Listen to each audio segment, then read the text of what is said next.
Good morning बच्चों। आशा करता हूँ आप ठीक होंगे, बिल्कुल स्वस्थ होंगे।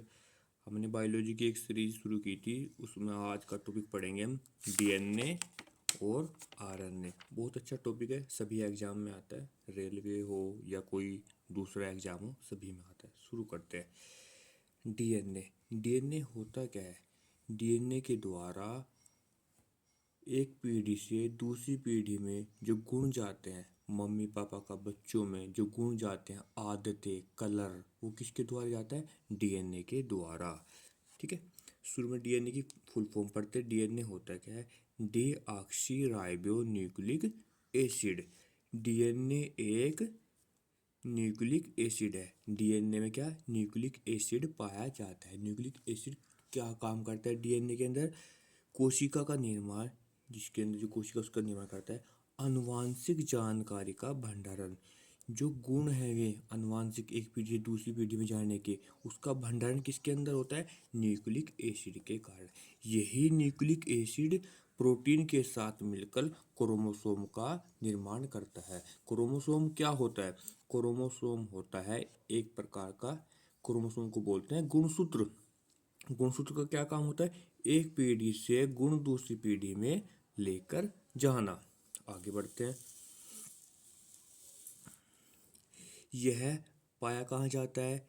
यह कोशिका के केंद्र, जो कोशिका का केंद्र होता है, वहां पर इसकी संरचना होती है धागे की तरह होती है। जैसे धागा होता है, कोशिका के केंद्र में धागे के रूप में फैला रहता है।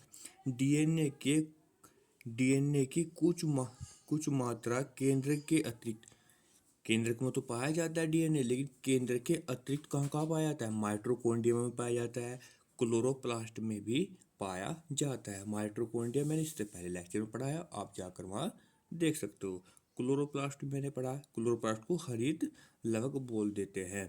क्लोरोप्लास्ट एक ऐसा अंग है जो प्रकाश संश्लेषण का संचालन करता है। ठीक है। मूल रूप से, मतलब मुख्य जो होता है, मूल रूप से डीएनए एक अनुवांशिक पदार्थ, हेरिडिटी एलिमेंट है जो लक्षणों, गुणों या आदतों को माता पिता से संतानों में पहुंचाने का कार्य करता है। इसके बाद हम थोड़ा और पढ़ेंगे इसके बारे में। डीएनए डीएनए डीएनए एंजाइम के निर्माण को नियंत्रित करता है। जो एंजाइम का निर्माण होता है उसको नियंत्रित करने का काम कौन सा करता है? डीएनए। एंजाइम होता क्या? प्रोटीन जो कोशिका के अंदर अक्रिया को बढ़ाने का काम करता है। एंजाइम होता क्या? एंजाइम एक प्रोटीन होता है जो कोशिका के अंदर उसकी अक्रिया को बढ़ाने का काम करता है। ठीक है। इसको हिंदी में क्या बोलते हैं? विकर भी बोल देते हैं। एग्जाम में पूछ लेता है कि एंजाइम के निर्माण का नियंत्रण कौन करता है? तो कौन करता है? डीएनए। अब ये क्वेश्चन तो कई बार एग्जाम में पूछा चुका है, पुराना क्वेश्चन है कि आनुवांशिक पदार्थों का एक पीढ़ी से दूसरी पीढ़ी में पहुंचाने का कार्य कौन करता है? डीएनए। बट ये भी पूछ लेता है कि बॉडी के अंदर एंजाइम निर्माण को नियंत्रित करने का कार्य कौन करता है? डीएनए। ठीक है। इसके बाद हम पढ़ते हैं डीएनए क्रोमेटिन जाल का अधिकांश भाग बनाते हैं। पूछ लेता है एग्जाम में क्रोमेटिन जाल का निर्माण कौन करता है? तुम कहेंगे डीएनए क्रोमेटिन जाल का अधिकांश भाग बनाने में सहायता करता है। क्रोमेटिन जाल क्या होता है? कोशिका के अंदर, जो हमारी एक कोशिका होती है, उसके अंदर केंद्रक में एक जो धागे की तह की एक आकृति होती है, उसकी जो संरचना है, धागे की तरह की जो आकृति बनी हुई है, जाल बना हुआ, ठीक है, केंद्रक में फैली होती है। क्रोमेटिन जाल कहाँ होता है? कोशिका के अंदर केंद्रक में धागे नुमा संरचना में फैली होती है, उसे क्रोमेटिन जाल कहते हैं। डीएनए द्वारा ही जीवों में उत्परिवर्तन होते हैं। डीएनए द्वारा ही जीवों में उत्परिवर्तन होते हैं। उत्परिवर्तन को इंग्लिश में बोलते हैं म्यूटेशन। क्या बोलते हैं इसको? म्यूटेशन। होता क्या है? जब किसी जीव के जीन में अस्थायी परिवर्तन होता है। उत्परिवर्तन का मतलब होता है जब कोई परिवर्तन हमेशा के लिए फिक्स परिवर्तन हो जाता है। एक पीढ़ी से दूसरी पीढ़ी में जो परिवर्तन फिक्स हो जाता है, जैसे एक पीढ़ी से दूसरी पीढ़ी में किसी का कलर, कि उसकी मम्मी का जो फेस का कलर है वो सुंदर है, तो आने वाली आगे जनरेशन भी सुंदर है, फिर से आगे जनरेशन भी सुंदर है। ठीक है, ऐसे किसी के मम्मी पापा होशियार हैं, ठीक है, तो आने वाली जनरेशन भी फिर क्या होगी, एजुकेशन की फील्ड में अच्छी होशियार है। ठीक है, या किसी के पापा बिजनेसमैन है तो आगे भी बच्चे भी बिजनेसमैन है। तो ये क्या हो जाता है? फिक्स हो जाता है, स्थायी परिवर्तन हो जाता है। ये भी न्यूक्लिक अम्ल का बना होता है। जिन ठीक है, जिन क्या का बना होता है? ये भी न्यूक्लिक अम्ल का बना होता है। न्यूक्लिक अम्ल ही डीएनए होता है। ठीक है, अब इसकी संरचना क्या है? ये है डीएनए की एक संरचना। ठीक है, डीएनए क्या है? ये एक डीएनए की संरचना है। इसमें क्या द्विकुंडलिक होता है? क्या होता है? द्विकुंडलिक होता है। एक कुंडली ये, ठीक है, और एक कुंडली ये द्विकुंडलिक होता है। ठीक है, इसके बीच में ये जो जुड़े हुए इनका अलग अलग नाम होता है। ठीक है, इसके दो पोर्शन में बना हुआ। इसका आधे भाग को बोलते हैं एडेनिन, आधे भाग को बोलते हैं धाइमोन। ठीक है, इसको बोलते हैं ग्वानिन, इसको बोलते हैं साइटोनिन। आधे भाग को इधर, आधे भाग को इधर। ठीक है, इसको बोलते हैं शर्करा फास्फेट।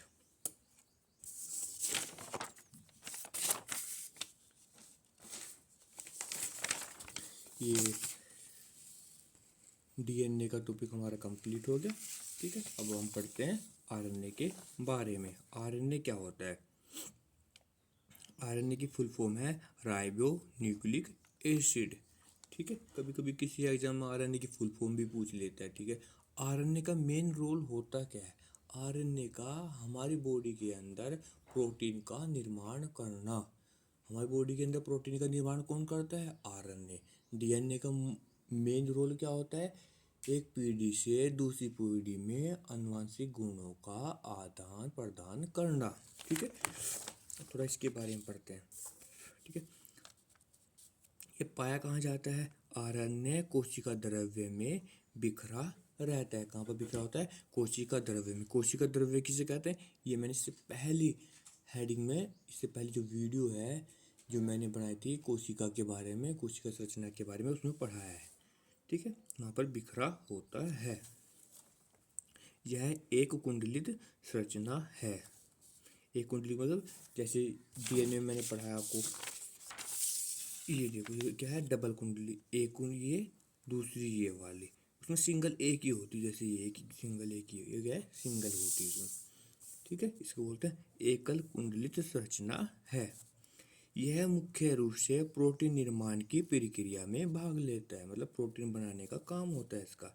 यह एक गैर आनुवंशिक पदार्थ है।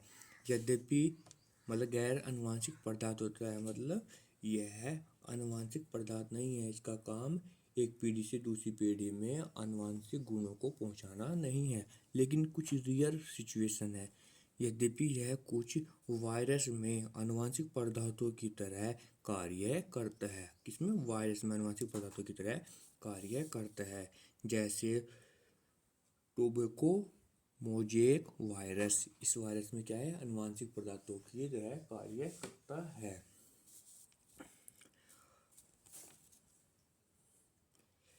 डीएनए और राइबोसोम के बीच एक दूत के रूप में कार्य करता है। दूत के रूप में डीएनए, जो हमारी कोशिका होती है, उस कोशिका में क्या पाया जाता है? डीएनए। डीएनए कहाँ आता है? केंद्रक में। केंद्रक और राइबोसोम के बीच में एक दूत के रूप में कार्य करता है। ठीक है, एक नोट के तौर पर मैं आपको बता देता हूँ। एमिनो एसिड, एमिनो एसिड क्या होता है? जो प्रोटीन बनाने में सहायता करता है। ये भी इसमें पाया जाता है। एमिनो एसिड भी प्रोटीन बनाने में सहायता करता है। ठीक है, अब बात करते हैं इसके प्रकार के बारे में। आरएनए 3 प्रकार के होते हैं। ठीक है, पहला है messenger RNA. Messenger RNA, mRNA भी लिख देते हैं। दूसरा है राइबोसोमल आरएनए, राइबोसोमल आरएनए या आरएनए, ठीक है। इसके बाद हम पढ़ते हैं तीसरे नंबर पे है ट्रांसफर आरएनए, टीआरएनए, ठीक है। इसके बाद है टीआरएनए।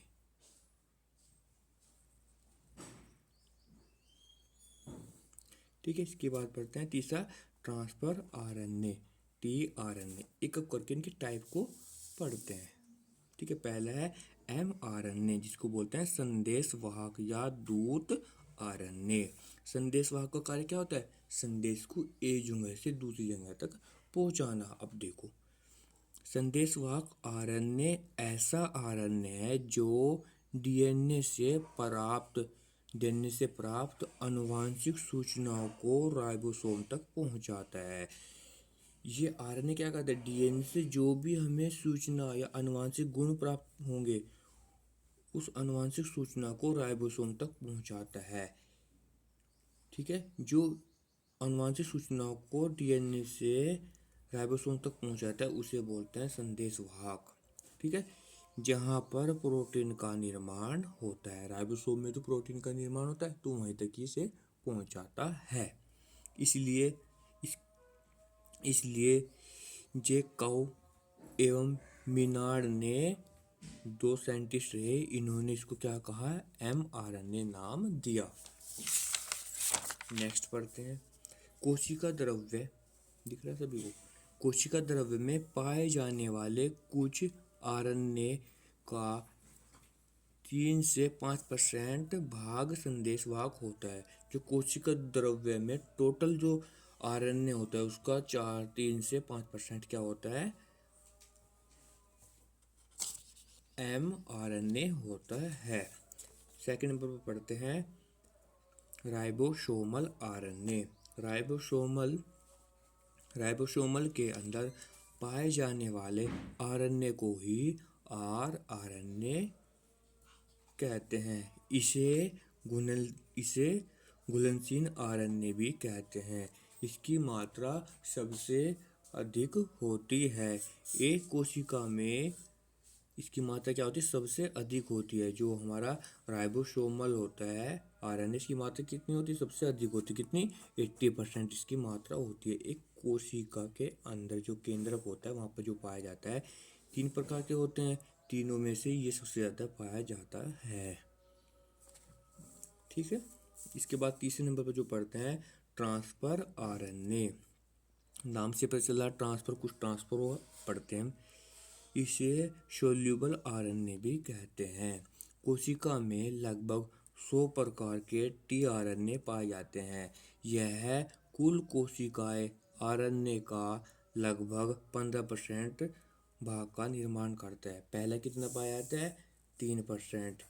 ठीक है, ये 3% पाया जाता है, ये 80% पाया जाता है, ये 15% पाया जाता है, कुल मिलाकर 100% हो गया। इसका कितना हिस्सा होता है? 15%। ठीक है, यह सभी आरएनए में सबसे छोटा आरएनए है। इसका मुख्य कार्य एमिनो अम्लों को प्रोटीन संश्लेषण स्थल पर लाना है। इसका मुख्य कार्य क्या है? जो एमिनो अम्ल है उनको लेके जाना कहाँ तक? जहाँ पर प्रोटीन का संश्लेषण हो रहा है, प्रोटीन का निर्माण हो रहा है। किसका कार्य? ट्रांसफर कर रहा है। किसको? एमिनो अम्लों को कहाँ ट्रांसफर कर रहा है? जहाँ पर प्रोटीन का निर्माण हो रहा है। ठीक है, इसलिए इसका क्या नाम रहेगा? Transfer RNA. ठीक है, ये मैंने आपको पढ़ा दिया डीएनए और आरएनए। इसका थोड़ा सा एक अलग डिफरेंस भी पढ़ लेते हैं, जो मैंने एक स्ट्रक्चर में बना के दिखाया आपको, ये वाला। ठीक है, ये वाला भी थोड़ा पढ़ लेते हैं। ठीक है, ये भी एक अंतर मोटा मोटा सा एक नज़रिए से आ जाएगा आपको। ठीक है, डीएनए आरएनए के लिए अगर मतलब कहाँ इसकी स्थिति कहाँ कहाँ पर होती है? केंद्रक में पाया जाता है, माइटोकॉन्ड्रिया में पाया जाता है और क्लोरोप्लास्ट में उपस्थित होता है डीएनए। तो आरएनए कहाँ? कोशिका द्रव्य और केंद्रक में होता है। ठीक है, उसके दूसरे नंबर पर जो है पेरीमीडियन अक्षार। पैरिमीडिन एक अक्सार होता है। डीएनए में कौन कौन से टाइप का पाया जाता है? साइटोसिन, ठीक है, थायोसिन। आरएनए में कौन कौन सा पैरिमीडिन अक्सार पाया जाता है? साइटोसिन और यूरेसिल। फ्यूरिन अक्सार कौन कौन सा पाया जाता है? इसमें एडेनिन ए से डिनोट करते हैं जिसे, गुवानिन जी जिसे डिनोट करते हैं। आरएनए में कौन कौन सा पाया जाता है? प्यूरिन अक्षर, एडेनिन तथा गुवानिन। पेंटोज शुगर डीएनए में कौन सा पाया जाता है? Deoxy ribo. इसमें आरएनए कौन सा पाया जाता है? राइबोज, ठीक है। कार्य क्या है इसका? आनुवांशिक सूचनाओं का स्थानांतरण। इसका क्या कार्य होता है? प्रोटीन का निर्माण करना, ठीक है। ये डीएनए और आरएनए हमारा टॉपिक कंप्लीट हो चुका है। जल्दी हम नेक्स्ट वीडियो पोषण पर बनाएंगे।